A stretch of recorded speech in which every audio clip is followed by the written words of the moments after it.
Добро вечер и Божи благослов, почитувани слушатели. Вие ја слушате оваа вечер емисијата Гласот на вистината, која што е водена и инспирирана од Бога, затоа што се зборува, се разбира за Светото писмо или Библијата, која што е адвентична, авторитетна, инспирирана од Духот Свети, водена од Духот Свети. И таа се разбира е Божи збор. Најголем дел од минатата сезона, па дури од оваа година, се посветени, се разбира, на незината уникатност. Библијата има сила, таа има капацитет да трансформира животи, да менува илјадници луѓе. Затоа таа е поразлична, се разбира, од останатите книги. И затоа е најактуелната книга. Видовме дека Библијата е напишана на многу едноставен јазик или формат, за да може секој, се разбира, да ја разбери. Кога зборуваме дека Библијата е напишана на многу едноставен јазик или формат, тоа значи дека Библијата може да биде достапна до секој еден граѓанин, до секој еден човек, без разлика на неговото образование. Таа е толку многу едноставно напишана. Затоа, тоа било волја Божја, за да може Библијата да биде достапна до сите луѓе денеска. И најчесто пати сочитателите на луѓето, кои што можеби за прв пат почнуваат да ја читаат Библијата, кога ќе се дискутира, најчесто пати доаѓаме до заклучок дека таа е навистина едноставна и дека може секој да ја чита. Но има една многу важна работа што тука треба да ја забележиме. Можеби секој може да ја чита, таа е толку многу едноставно напишана, но секој не може да ја разбере. Потребна е Божја инспирација и потребно е Божјо водство, за да можеш Библијата да ја разбереш. Почитувани слушатели, доли најголемите критичари кои што ја критикуваат Библијата и не веруваат дека таа е Божи збор, но сепак ја читаат. Но од друга страна, покрај тоа што тие ја читаат, не ја разбираат.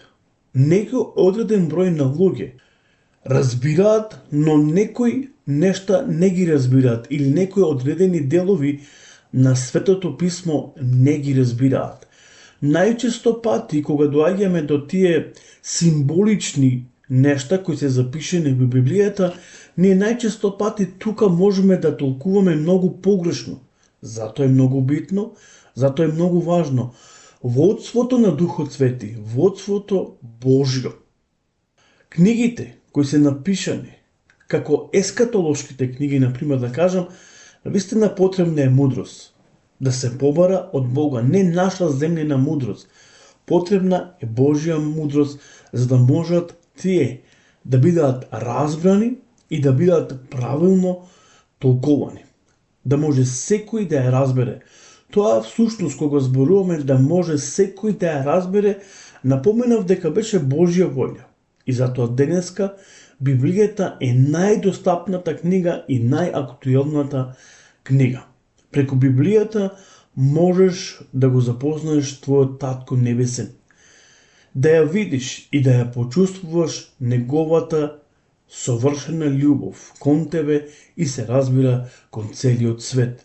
Во Евангелието на Јован, 3 глава, 16 стих ни се вели: зашто Бог толку го возлюби светот, што го даде својот единороден син, да секој што верува во него не да погине, меѓутоа да има живот вечен. Во посланието на римјаните, се разбира 5 глава, еве што ни е запишено таму, еве што апостолот Павле зборува по прашање на таа љубов. Вели вака: но Бог ја докажа љубовта своја кон нас, со тоа што Христос умре за нас, уште додека ние бевме грешни. Значи, се уште додека ние не го познававме Бога, Бог го испрати Христос на овој свет и тој преку тоа испраќање од небото ја докажа неговата совршена љубов. Во книгата на Джойс Мајер се вели дека дури да си бил ти единствената личност на оваа планета, на оваа земја, Бог повторно бил подготвен да го испрати Божиот син Исус Христос да умре само за тебе. Во првото послание на Јован, 3 глава, 1 стих се вели: гледате колку голема љубов ни дал таткото да бидеме чеда Божи, или всушност да бидеме деца Божи. И потоа продолжува и вели: и тоа сме. Потоа, во Евангелието на Јован во 1 глава се разбира 12 и 13 стих ни се вели: а на сите што го примија, на сите што верува во неговото име, им даде можност или право да станат деца Божи, кои не се роди од крв, ниту од пожелба на тело, ниту од похот машка, туку од Бога се родија. Преку Библијата можеш да се запознаеш со твојот спасител или со твојот откупител. Оне кој што ја плати цената, се разбира, за нашите гревови. Еве ќе отвориме во Евангелието на Јован, 1 глава, 29 стих и ќе видиме што таму ни е запишано. Еве што ни вели, се разбира, Словото на Господа. Значи, Евангелие на Јован, 1 глава, 29 стих. А на другиот ден го виде Јован Исус како доаѓа кај него и рече: еве го јагнето Божјо, кој ги зема гревовите на свето врз себе си. Која беше цената која што требаше да ја плати, се разбира, Божјиот син? Животот на Божјиот син Исус. Тоа беше цената која што требаше да ја плати, за да може човекот да биде откупен и спасен и да биде вратен во таа првобитна состојба. Друго, сите драгоценни прилики и можности кои Бог му ги даде на човекот, да ги врати и повторно човекот да ги има кај себе си или да ги ужива сите тие благодати и драгоценни можности и прилики. Една од битните работи е човекот да заживее вечно, затоа што на стартот, со самата непослушност, човекот го изгуби животот вечен. Како последица на непослушноста, ние денеска, се разбира, умираме. Тој требаше да го положи својот живот, за да денеска ние живееме. Синот Божи требаше да го положи својот живот, за да денеска, се разбира, ние живееме. Ти и јас живееме денес, затоа што некој ја плати цената место нас. Еве ќе отвориме, се разбира, во 10 глава од Евангелието на Јован, ќе го прочитаме 11 и 17 стих. И еве таму се разбира што ни е запишено. Јас сум добриот пастир си го полага својот живот за своите овци. Потоа во 70 стих ни е запишено: затоа ме љуби таткото, зашто јас животот си го полагам за да го примам и пак. Кога ќе читаме во Библијата, ќе видиме што таму ни е запишено. И потоа во 80 стих Исус вели дека никој не му го одзема животот, туку тој го полага доброволно, за да може, се разбира, да ја плати цената, а цената е таа која што ќе може да те откупи тебе и мене, за да можеме денеска слободно да живееме и да престапуваме до престолот на благодатта. Во Евангелието на Јован 8 глава 32 стих вика дека ако вистината во слободи, на вистина ќе бидете ослободени. Но ако ја спознаете вистината, а вистината е ова е единствена вистина. Има само една вистина, почитувани слушатели. Нема повеќе. Многу често пати дискутираме за вистината. Денеска постојат толку многу трагачи по вистината и се занимаваат со толку многу книги. Но Библијата е таа која открива вистината, која зборува за вистината. Спасителот, откупителот, се појавува како вистина и тој се разбира и вистината и тој за себе си тврди дека тој е патот на вистината. Потоа читаме во првото послание на Јован Богослов, 2 глава, 2 стих. Се вели: тој е жртва измрнителна за нашите гревови. И не само за нашите, туку и гревовите се разбира на целиот свет. Во 1 Коринтијаните, 15 глава, 3 стих вика вака: вие го предадовте најнапред она што го бев примил, дека Христос умре за нашите гревови според писмата. Значи, Исус умре за нашите гревови, Синот Божи умре за твоите и за моите гревови. Тој ја плати цената за да може да не откупи од пеколот.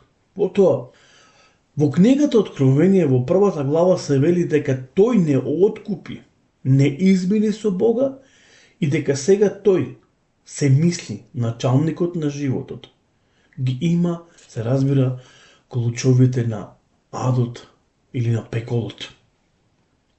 Почитувани, дали сега разбравте зошто Библијата е најавторитетната книга и најразличната? Зошто таа се разликува од останатите книги? Во нези може да го откриеме или да го откриеме твоето и моето откупување. Но исто така и твоето ицеление се разбира за твојата душа. Бог сака преку Христос, Синот Божи, да не откупи и ицели од најдлабоката рана. А се разбира тоа е твојата душа. Потоа ми е запишено дека целиот свет да се добие, а да се изгуби душата. Почитувани слушатели, нема никаква, апсолутно никаква вредност. Христос умре за твојата и за мојата душа. За твојата длабока рана и за мојата длабока рана. Тој е и целителот. Тој е оне кој може твојата рана да ја ицели, да ја санира.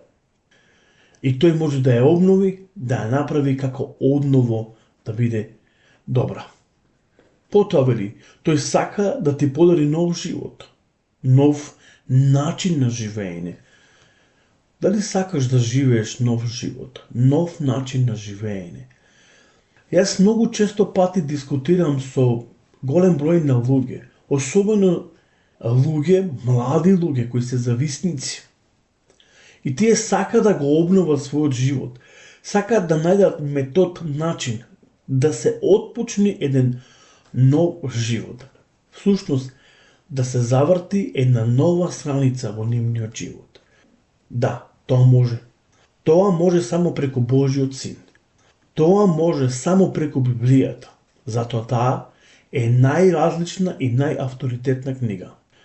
За сите оние кои што сакаат да имат еден нов почеток, да бидат едно ново создание, ново суштество, со еден нов живот, прекрасен живот, живот кој што ќе може да продолжи во вечнота, мојата препорака и ова вечер е да ја читаат Библијата и таа има мојк и сила, се разбира, да го промени нивниот живот. Ако не ми верувате, пробајте. Почнете да ја читате Библијата и сами ќе откриете дека таа има сила и дека таа има мојк. Почитувани слушатели, дали сме заедно подготвени да го примиме овој подарок кој што е бесплатен? Затоа застани, размисли и спаси се. Еве уште еден метод зошто Библијата е книга на сите книги и зошто е поразлична од останатите книги. Не заборавајте, таа е Божја инспирација, таа е Божи збор. Таа има авторитет како никоја, се разбира, друга книга. Таа е патот, вистината и животот. Амин. Пријатна и благословена вечер. Бог со вас. Мојата молитва е Бог преку Исуса Христа да ги отвори вашите очи, меѓутоа очите на вашето срце. Еве што ни е запишено во книгата на пророкот Еремија. 29 глава 13 стих вели: Бог зборува: Ке ме побарате и ке ме најдете, ако ме побарате од се срце. Вие слушате емисијата Гласот на вистината. Се слушаме, се разбира до наредната емисија. Господ со вас и Бог нека ве благослови. Пријатна вечер. Чао.